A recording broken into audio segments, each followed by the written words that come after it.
ورحمۃ اللہ وبرکاتہ۔ امید کرتا ہوں آپ سب خیر و عافیت سے ہوں گے اور ایمان والی زندگی گزارے ہوں گے۔ آج ہمارا باب نمبر 7 ہے، تو بغیر ٹائم ویسٹ کے چلتے ہیں سبق کی طرف۔ حلیمہ سعدیہ یہ فرماتی ہیں کہ میں پریشانی کی حالت میں مکہ پہنچی، آپ کے دادا عبدالمطلب کے پاس پہنچے ہی میں نے کہا میں آج رات محمد کو لے کر آ رہی تھی۔ جب میں بلائی علاقے میں پہنچی تو وہ اچانک کہیں گم ہو گئے۔ اب خدا کی قسم میں نہیں جانتی وہ کہاں ہیں۔ عبدالمطلب یہ سن کر فوراً کعبہ کے پاس کھڑے ہو گئے۔ انہوں نے آپ کے مل جانے کی دعا کی، پھر آپ کی تلاش میں روانہ ہوئے۔ ان کے ساتھ ورقہ بن نوفل بھی تھے۔ گھر دونوں تلاش کرتے کرتے تہمہ کی وادی میں پہنچے۔ ایک درخت کے نیچے انہوں نے ایک لڑکا کھڑا نظر۔ درخت کی شاخیں بہت گھنی تھیں۔ عبدالمطلب نے پوچھا لڑکے تم کون ہو؟ حضور پاک صلی اللہ علیہ وسلم چونکہ اس وقت تک قد نکال چکے تھے اس لیے عبدالمطلب پہچان نہ سکے۔ آپ کا قد تیزی سے بڑھ رہا تھا۔ جواب میں آپ نے فرمایا میں محمد بن عبداللہ بن عبدالمطلب ہوں۔ یہ سن کر عبدالمطلب بولے تم پر میری جان قربان، میں ہی تمہارا دادا عبدالمطلب ہوں۔ پھر انہوں نے آپ کو اٹھایا کر سینے سے لگایا اور رونے لگے۔ آپ کو گھوڑے پر اپنے آگے بٹھایا اور مکہ کی طرف چلے۔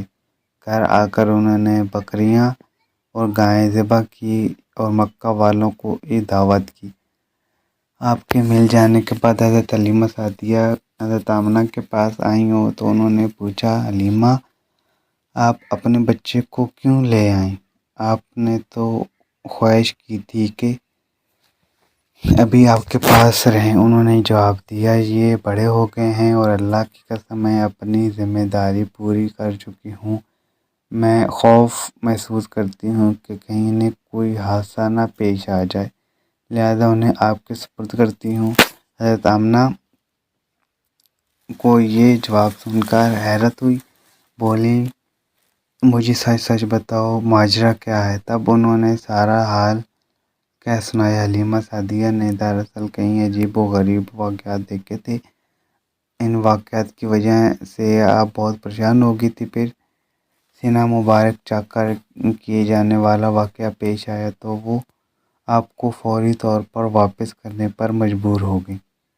وہ چند واقعات حضرت حلیمہ رضی اللہ عنہا اس کے طرح بیان کرتی ہیں کہ ایک مرتبہ یہودیوں کی ایک جماعت میرے پاس سے گزری تو یہ لوگ آسمانی کتاب تورات کو ماننے کا دعویٰ کرتے تھے۔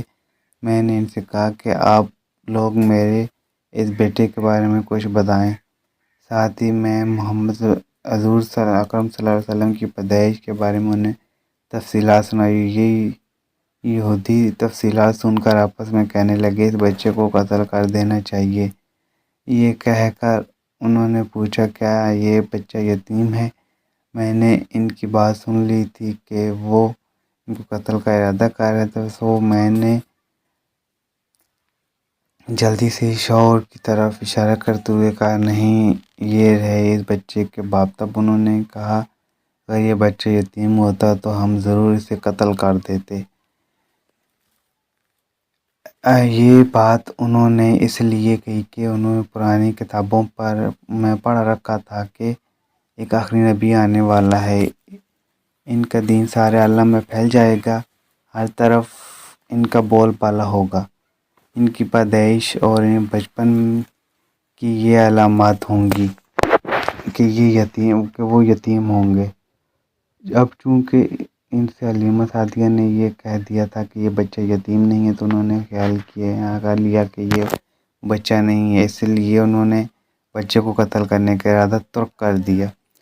اس طرح ان کے سارے واقعات پیش آیا۔ ایک مرتبہ وہ ایک عکاظ کے میلے میں آئے۔ جاہلیت کے دور میں یہاں سے بہت مشہور میلہ لگتا تھا۔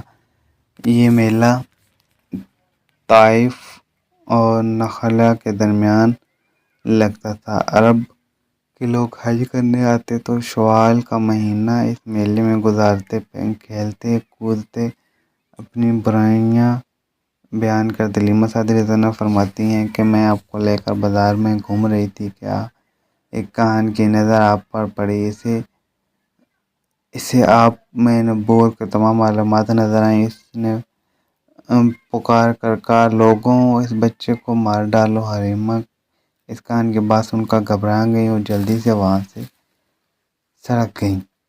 اس طرح اللہ تعالیٰ نے حضور پاک صلی اللہ علیہ وسلم کی حفاظت فرمائی۔ میلے میں موجود لوگوں نے کان کی آواز سن کر ادھر ادھر دیکھا کہ کس بچے کو قتل کرنے کے لیے کہا گیا ہے، مگر انہیں وہاں کوئی بچہ نظر نہ آیا۔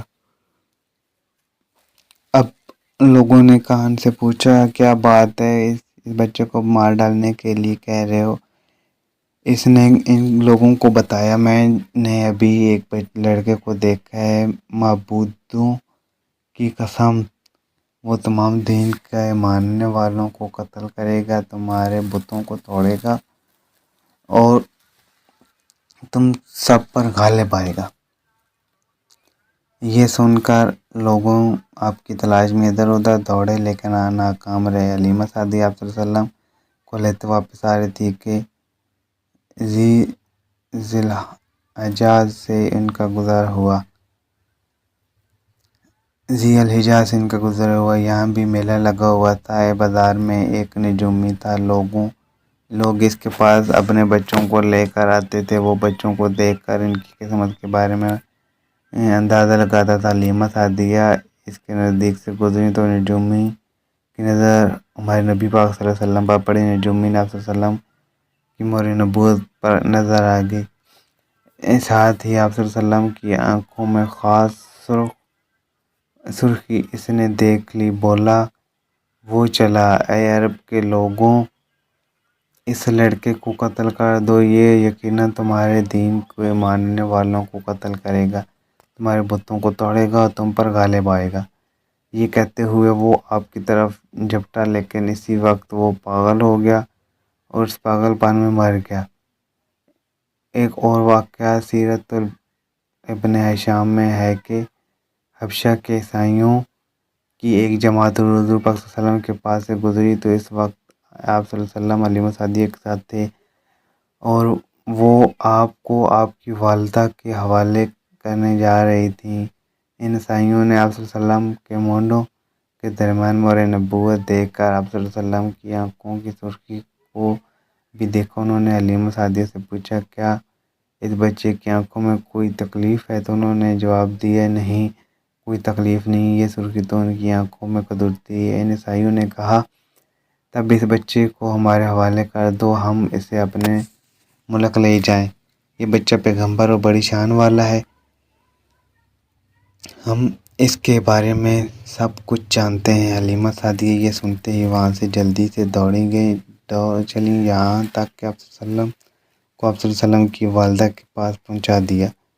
ان واقعات میں جو سب اہم واقعہ وہ سینہ مبارک چاک کرنے والا تھا۔ روایات سے یہ بات ثابت ہوئی کہ آپ صلی اللہ علیہ وسلم کے سینہ مبارکہ پر سلائی کے نشانات موجود تھے، جیسا کہ آج کل ڈاکٹر حضرات آپریشن کے بعد ٹانکے لگاتے ہیں۔ ٹانکے